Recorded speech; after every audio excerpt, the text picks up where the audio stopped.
Okay, so I know that French cleats were the big fad a couple of years ago, but they are one of the #1 best things that ever happened in my shop for organization. I'm over here at my buddy's shop. As you can see, he's got all kinds of cool French cleats behind me. So when I was looking for French cleat videos, I didn't see a lot that told me exactly how to do it, or they tried to make it real complicated. So what I'm going to do is show you some exact measurements, how to make French cleats that are going to be 100% the same. Every cleat's going to be the same, so when you build your modules, all your modules can be the same, which to me makes it very important. That way I can move them around the shop anywhere and I know they're going to fit. I'm going to give you the measurements and how to make them easy, because this is a very simple process. So the first thing I've got to do is break down my sheet of plywood. So I'm going to set my fence right to dead center of my blade, 24 inches. That way I can break my sheet of plywood in half, make it a lot easier to handle.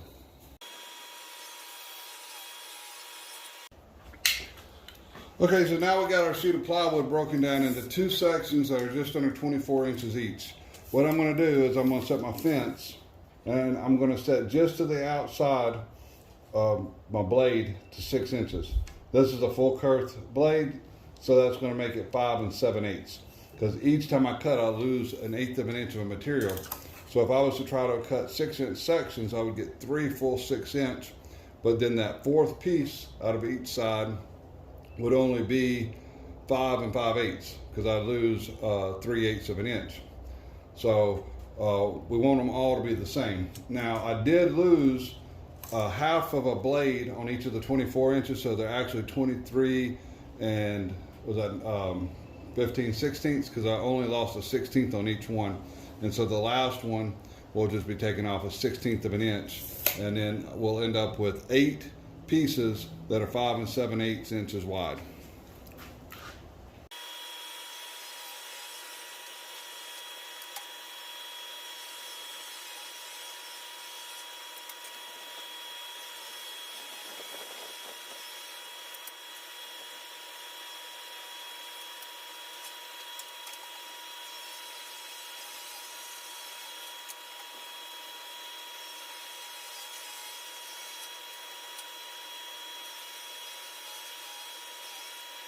All right, so now what we need to do is set our saw to 45 degrees.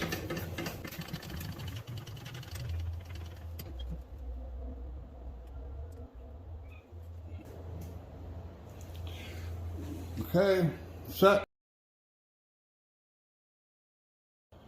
Okay, so now what I did is I've got a mark here at 3 inches.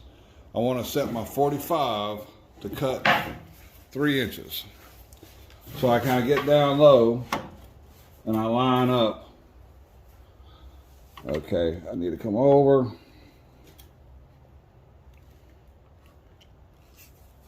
I think that's going to be pretty close, but I'm going to make a test cut and see.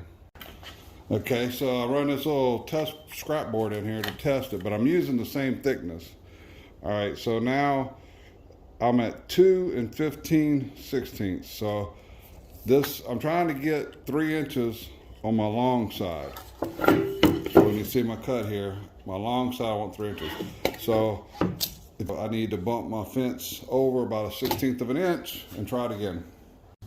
All right, here's where I cut a little bit further after moving my fence. And as you can see, I'm perfectly at 3 inches there. So, you know, you don't have to be terrific and get it the first shot, trial and error. And as long as you get it set, now that we're set perfect, we can run all of our boards through and we know they're all going to be perfect.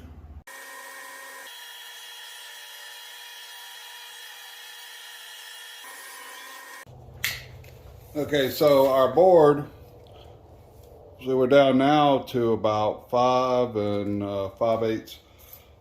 We were 5 7/8 before we just cut this 45. But you see we're dead on 3 inches on our board here. But if we flip this one over, we're 3 3/8. So now we're going to flip this board around and push it through with the saw set exactly the way it is, and so it'll come out exactly the same as this one, which is what makes all of our cleats exactly perfect.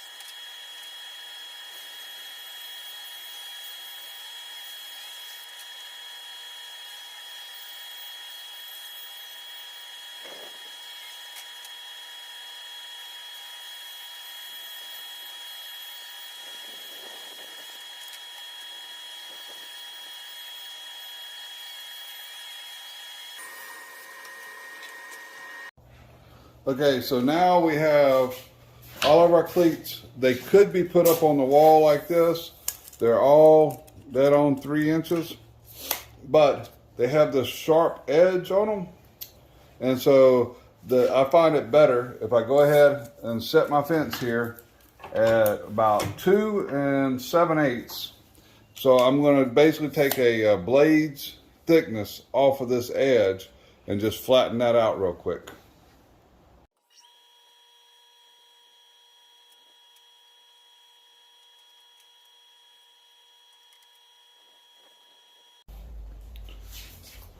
Okay, now that we got all of our cleats cut, what we want to do is we want to get our first row nice and straight. Make sure you get that first one straight because these are only 3 inches, so they can bow. I like to pick one and just use the same one, but you can use, they should all be exactly the same, so it doesn't matter. But I'll take one cleat, flip it upside down, drop it in our groove. I take a piece of my 3/4 inch plywood and I rip off a little piece. It doesn't have to be exact, and I use it the thickness on top, and I'll put this here for a spacer. Go ahead. All right, and so now we're going to take, I like to put a little glue on the back of my board before I hang them up. So I'll go ahead, put them right there. Press down, make sure it's all in good, and then I'll just go through here. Just the brown nails, a couple of brown nails.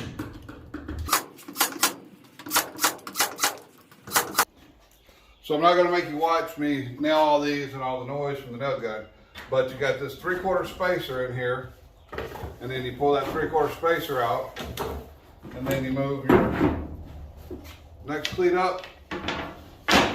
Put these over and nail your next one, and just keep going, making sure that you're nice and snug in there, and that way everything will stay properly spaced and it'll stay nice and straight. Okay, so the reason why when we placed our lats up here, our cleats, we had this spacer up in between it, is now when we put our modules, when we attach the cleat to the back of the module, I take a piece of 3/4 inch plywood and make sure that my cleat is 3/4 of an inch down from the top of the module. So then, when I come up here and hang this module on the wall, now if it's heavy enough, it's fine, and most of my cleats don't need it, but there's a lot of people out there that was trying to figure out all these complicated locking systems. Well, if this was light, you built it out of 1/2 inch plywood, and every time you go to yank on it, it fell off the wall, you just pick up any little scrap piece of 3/4 inch wood and just slide it right behind there like that. Now, you can't get that off the wall without a sledgehammer. It's on there solid and will never come off. Quick and easy, you know, you're always gonna have little scraps of 3/4. So that's the reason why we space these the way we do. And that gives us the perfect locking system. Okay, so these are some of the modules my buddy's already got. We're in his shop. As you can see, you can come up with all kinds of stuff. And like most of his modules, he's just got like his oscillating tool. He's got a shelf there for his blades. He's got his drills. He's got a shelf for his extra batteries. Nail guns, got a place to put the extra nails, routers, place to put your router bits, glue gun, got extra glue sticks. You know, everybody's got a bunch of hammers. A little EMT makes nice little hangers. He also really likes the Harbor Freight magnets, and you know, a lot of his modules here, you know, for something that's a little hard, you know, you want to, you know, put 10, 12 wrenches instead of having to make 10 or 12 spots. You can just put those little magnets and it works fantastic. Okay, so I'm back in my shop here. I wanted to just kind of give you a little quick tour of some of my modules.